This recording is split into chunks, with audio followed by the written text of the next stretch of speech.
听台湾看世界，来看这个乌克兰甲俄罗斯的战争来到第35天，伫土耳其进行的第4届的谈判，总算是传出着好消息。虽然双方并无达成着停战的协议，但是俄罗斯来承诺会减少对乌克兰北边周边的攻击，嘛接受着乌克兰加入着欧盟，乌克兰嘛愿意接受着保持中立国的地位的这个状况，未来加入着军事的联盟。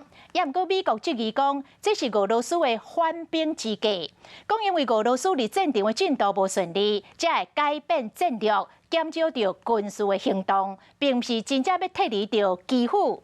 讲这个俄罗斯确实咧重新部署。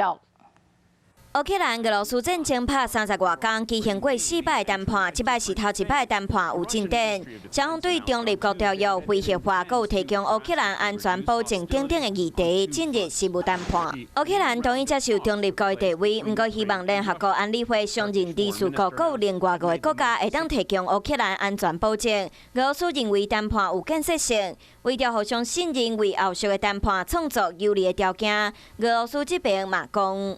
Принято решение кардинально в разы сократить военную активность на Киевском и Черниговском направлении. 俄罗斯立场出现重大改变，不过美国总统拜登有完真谨慎。You see this as possibly the war beginning to come to an end, or do you see this as Russia trying to buy time and to recalibrate for a new military effort?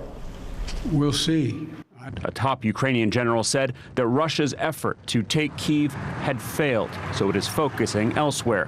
所以美国警告乌克兰白所在战事有可能更变严重。 Nobody should be fooling ourselves by the Kremlin's now recent claim that it will suddenly just reduce military attacks near Kyiv, or any reports that it's going to withdraw all its forces. Has there been some movement by some Russian units away from Kyiv? In the last day or so? Yeah, we think so. Small numbers. But we believe that this is a repositioning, not a real withdrawal, and that we all should be prepared to watch for a major offensive against other areas of Ukraine. 乌克兰总统泽伦斯基顾问是认为，即卖进展已经会当互普丁佮泽伦斯基见一面，亲身来谈判。不过普丁已经拒绝。俄罗斯讲要减少对基辅的攻击，不过可信度有外悬。 And you can again hear these sirens going off.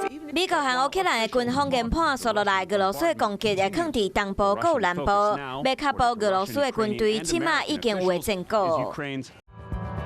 想要获取更多新闻资讯，想要看到主播最新的动态，赶快订阅华视 YouTube 频道。